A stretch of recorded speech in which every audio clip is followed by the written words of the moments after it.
90.3 WHPC now presents Law You Should Know. The law affects every aspect of our lives, our home, our jobs, and our recreational activities. Now, learn about the law and how to protect yourself against the loss of your liberty or property, and learn how to stand up for your rights and seek compensation when you have been wronged. Your host for Law You Should Know is attorney Kenneth J. Landau, a past dean of the Nassau Academy of Law, and frequently lectures to lawyers on ethics and avoiding problems with clients, and to the public on how to choose and use lawyers. This is Law You Should Know on the voice of Nassau Community College, 90.3 WHPC. Hi, this is Ken Landau, and welcome to Law You Should Know. Today we're going to offer tips on finding your passion and career, whether it's law or some aspect of law or some other field. And this is good for everyone who's starting a career or having a career crisis or is looking for a second career. Our special guest is Mustafa Ammar, and he's the author of the upcoming book, The Passion Project. So, Mustafa, why is it important for someone to find their passion and also their career? Hi, Kim. Thanks for interviewing me. And it's always good to find your passions, because passion is, it's the fuel of your car. If you don't have enough passion for whatever you're doing, you burn out very quickly. So managing to build or rebuild even your career or your life on some of your passions can ensure that you last in that for a long time, and you can be successful too. And do sometimes people need to recharge their batteries or change the highway they're on, or take a different direction? Exactly. It happens all the time. And it's, research prove that our personality change over time. So me and you, we were different people 10 years ago from now, because we evolve and change, right? Our priorities change, our interests change. And 10 years from now, we'll be different persons as well. So as long as our personality shift or change, our passion change as well. And is it a good thing, or should, some people might look back and say, I've spent 3 years going to law school, 5 years going to medical school, I don't like it anymore. Is it, or I've spent time getting an MBA or a BA that's useless? How can we put that in a better light? I like this question, Ken. Thanks for asking this, because there are a lot of myths or beliefs that people are traditionally believing in them, while they don't suit what's happening and, the current global environment career-wise. So, for example, one of those myths is you have to be a specialist. You have to, stick to one major, grow in that industry, get promoted, and then retire at some point with decent salary and retirement package. But this is not the case anymore. And it's fine not to be a specialist, because that's a definition of success, yes. But then there are other ways, to define success. And one of them is to do different things in life. I personally believe that we live one life. So why not pursuing those passions and then merging that expertise or, the knowledge that you have in different industries or domains together? And to the extent we can, it's most important we be happy and enjoy our career or our life's work. So, it's never, as you say, it's never too late to focus on your dream career. So it's okay to pivot or make turns in your adjustment in your career and take it in different directions. And maybe you can use your prior experience or training in your new career. There's usually some way to do that. Exactly, Ken. And what I really started to discover, I did a few career change. So I started as a pharmacist, then I worked as an international diplomat for 11 years of my life. And then I moved to investment banking, and currently as entrepreneur and a coach and also an author. I found that the more domains you have and the more expertise you have, the more dots you could connect, in your life. So it's like, you're having that iBird view, you're up there, are able to connect things together. And that's actually super powerful. And if you cannot connect the dots yourself, you could speak to someone in the field that you're thinking about going into. You can speak to a career counselor to see how your past experiences and skills can be used in that new field. And maybe it will help to provide you with certain strengths or expertise in aspects of that new field. Exactly. So the main idea, once you are sure of your passions, and in my own methodology, I use, I call it the passion blueprint. So you have your passions, your values, and your vision for your dream lifestyle, and marrying them together and knowing that this is the right thing and the perfect fit career for you. Then the next step is to go to that industry and ask people there. What I normally do with my clients, I ask them to go connect with five, professionals at that new career, that new business, and ask them, what are the top 3 skills that I need to learn in order to get there quickly? And I think those are good points, and it's good for young points to ask them too. If you're in high school or college or graduate school, it's good to find out about how your personality, how your interest, how your knowledge, how your experiences might fit a career or not, or might fit certain aspects of that career. And there's no harm in reaching out and getting a preview. 100%. I totally agree with you, Ken. And I work a lot with the age of 13 to 17 in terms of, because that's an age I like to work with in terms of advising them on what they really want to do. And the main advice I give them is, don't rush for an early specialization. Try yourself in different things. And a late specialization is much better than an early specialization, because you get to try several things in life, right? No, of course. And you can have different careers and you can have different passions.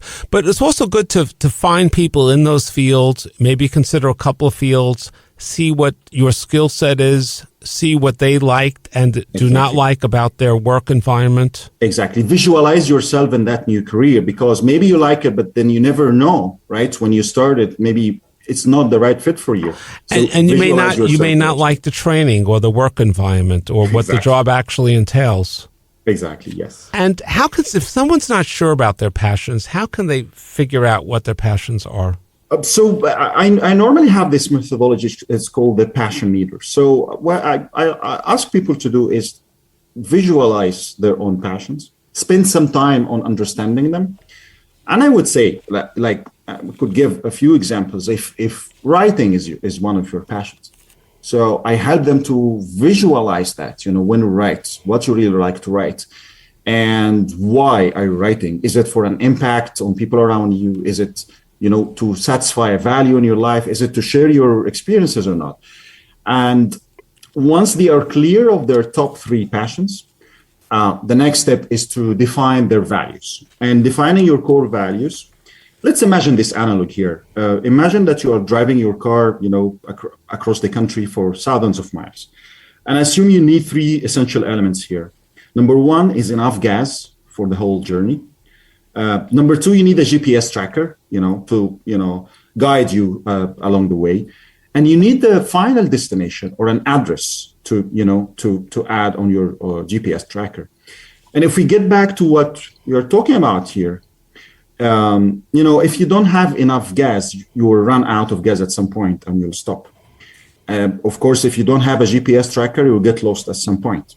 And there's no benefit of a GPS without a final address. So back to our point here, your gas is your passion. If you don't have enough passion, either you run out of gas, you burn out quickly, and then you don't know what you're going to do. And then your GPS tracker is your values. Your values are what will make sure you're always on the right track, satisfying your big values in life. And having your passions and your values without an end destination, or I would say a vision for your dream lifestyle, is not helpful. So you need to know where are you heading. So visualizing that, dream lifestyle, how would your ideal day be like 5 years from now? How would your ideal weekend, be like 5 years from now? And then merging all of this together, you'll figure out that your top passions are satisfying your core values, and then both are reaching to that end destination. And while you're taking this journey, you can visit several different locations, which would be, in a sense, several different careers or different aspects of careers to see, what impression they make on you. 100% agree. You're not limited to one destination. You can kind of go on a cross-career trip and explore them a little bit. Yeah, it's not limited. And at the same time, there's something, I would say it's a bigger context here. I would call it your life purpose. and I believe we all created, to have a life purpose, whether that life purpose supporting, charity cause or helping people around us in society or adding value and whatever career. And I see somehow in my personal experience that there is always connection. So one of my big values in life has been always supporting orphans. And I had it since I was 15 years old, and it grew with me even across different careers. When I grow more, when I have more money, I give more. And then that cause give me more in my life. And it grows with me until now. I really it's part of my hopefully big goal. I wanna go out and teach and coach 1 million orphans, hopefully in the future, to dream about their lives. So always connecting your passions, with the new career, with the big value in your life, or let's say the big life purpose, it's super powerful. So is it important that people dream about or visualize their first or next career and start by doing that before they explore it, before they research it? 100%. There are two ways to look at it. The first one is very practical. It's you really need to imagine yourself there, right? So you need to, whether my new career is banking or being a lawyer or wherever I want to work, I have to imagine myself every day doing this, because I commit my life, or let's say the coming few years, to that career. So that's very practical. I have to visualize myself and see myself there, going through all the challenges, achieving victories and all of those stuff. The other part, it's more related to your subconscious, because there is a superpower that we all have, and if we use it to the highest level, we would be superheroes. It's our subconscious. And the more you could feed your subconscious using that visualization technique, the more that subconscious can work out things for you. And there are hundreds of examples of people who were so successful in feeding their subconscious, with a lot of positive ideas, and then giving them the time to figure out things for them. And it happens all the time. I just want to remind everyone we're talking with entrepreneur and career counselor Mustafa Ammar. He's also the author of the upcoming book, The Passion Project. And he's talking to us about finding your passion and career, whether it's law or some aspect of law or something else, or if you're trying to reinvent yourself. As we emerge from COVID, do you think people will be rethinking their career, or whether they're in a career now or whether they had thoughts about their career before, whether they'll be changing their evaluation or conclusions about what might work for them? Yeah, thanks, Ken, for this question, because it's exactly what's happening right now. We've been hearing about what's called in the news the Great Resignation, and there are like hundreds of thousands of people, they are resigning from their current jobs. And like even this year, April and July, the numbers are so high. And when I look back at, I did my own research on this for the last 2 years, and I found concepts like career PTSD. So people were suffering from traumas, coming from, their careers, career burnout.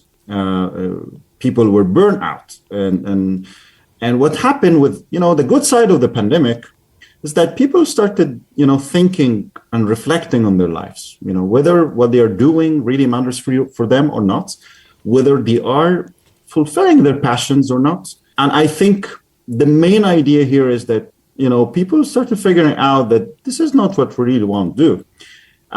Lack of passion is a major source of, pushing people to resign and then think through what really matters for them.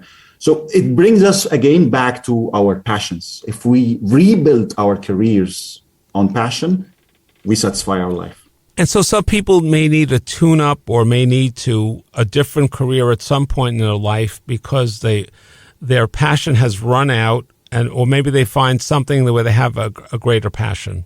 It always happens. So as we talked earlier, like our personality change and shift and evolve. The same happens for our passions. Maybe what we were passionate about 10 years ago is not the same anymore. So wise people who understand that shift in passion and start acting accordingly based on that.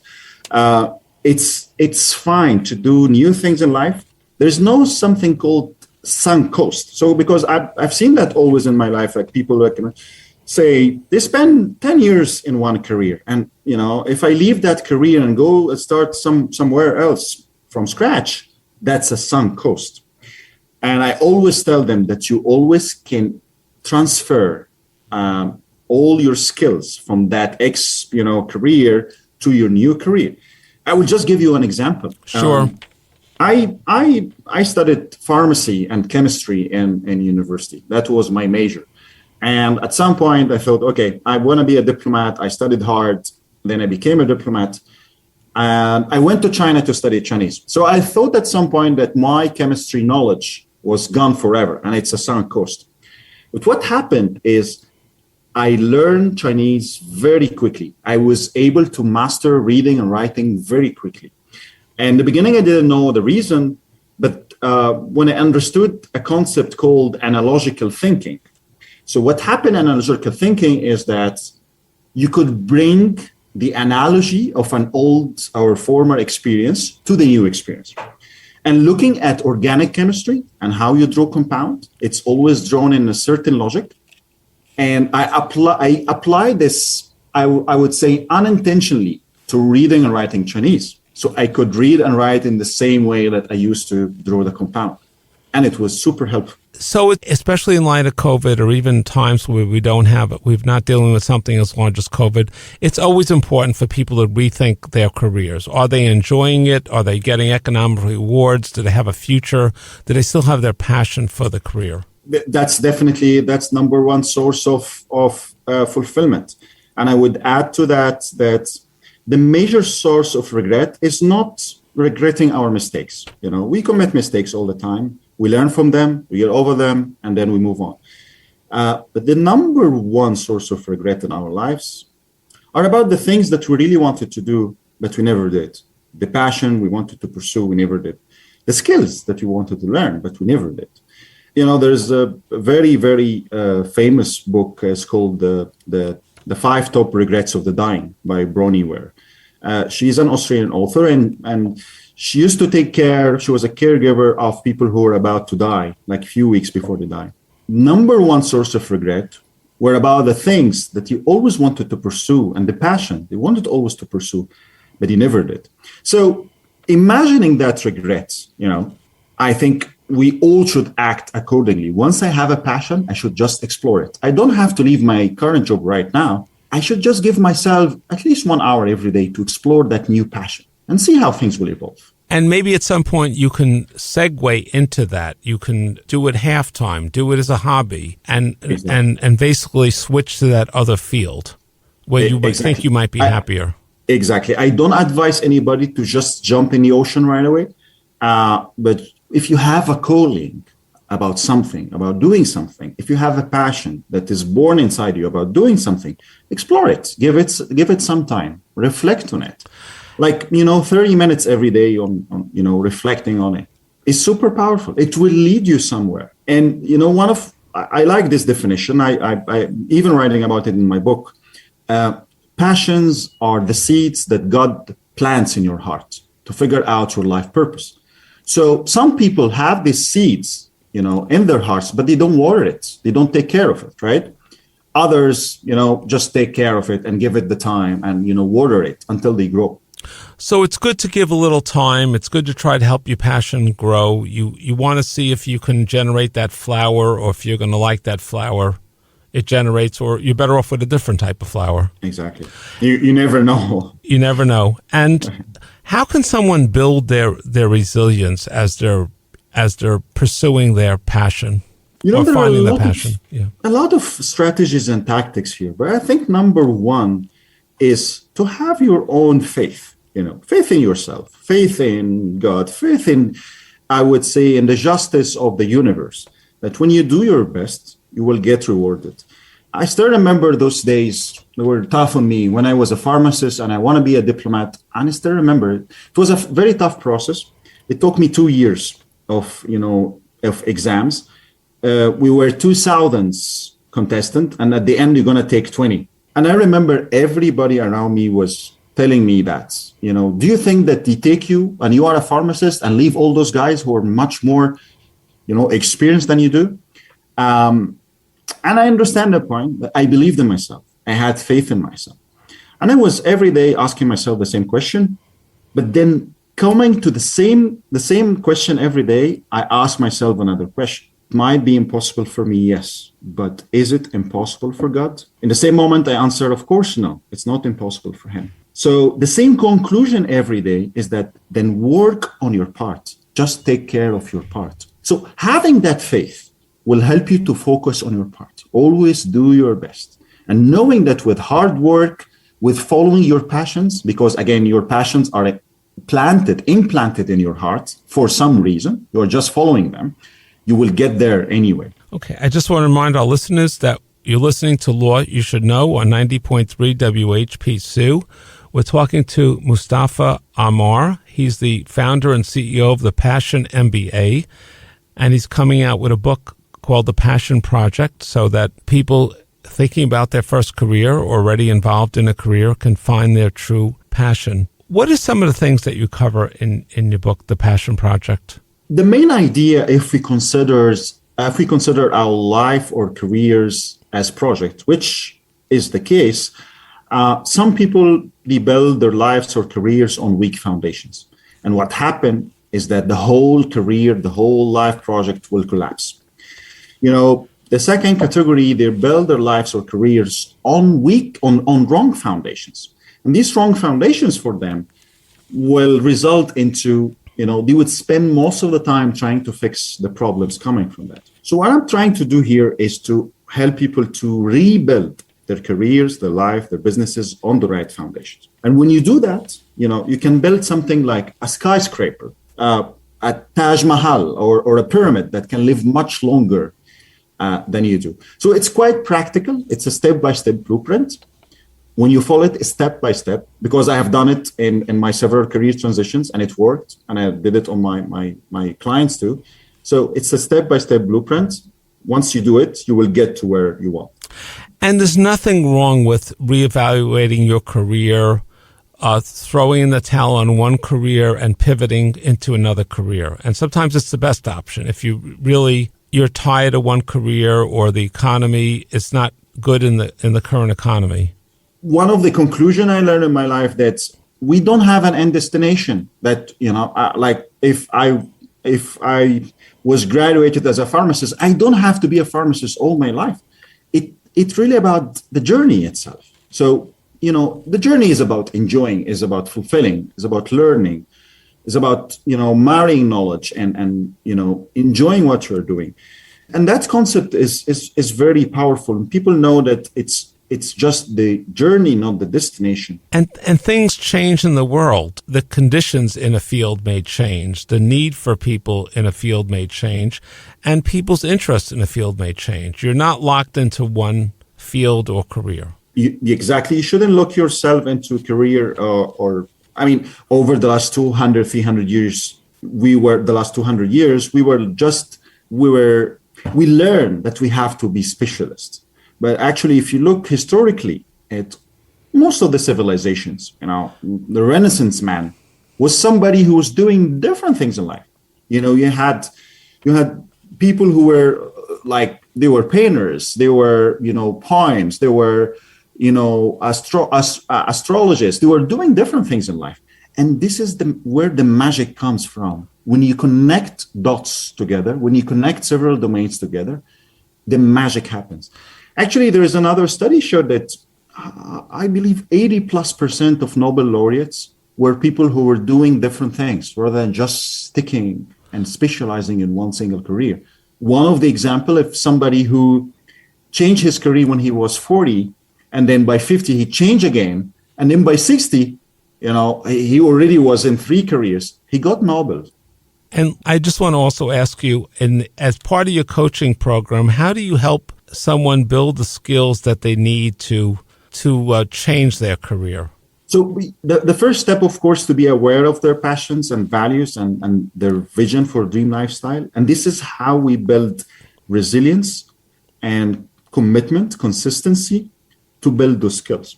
And what we do is we devise a plan. Of course, it's a case by case, depending on what really matters for you and really want to do. And we focus on the top 3 skills. If you have them, you can have those I would say hacks in the process, because again, you are an outsider. You are somebody who is a generalist, not a specialist. So you are bringing something different to the table. So, like, for example, when I was a diplomat, I moved to a banking career. It wasn't easy for me, but I had to focus on, first of all, I had to learn skills quickly.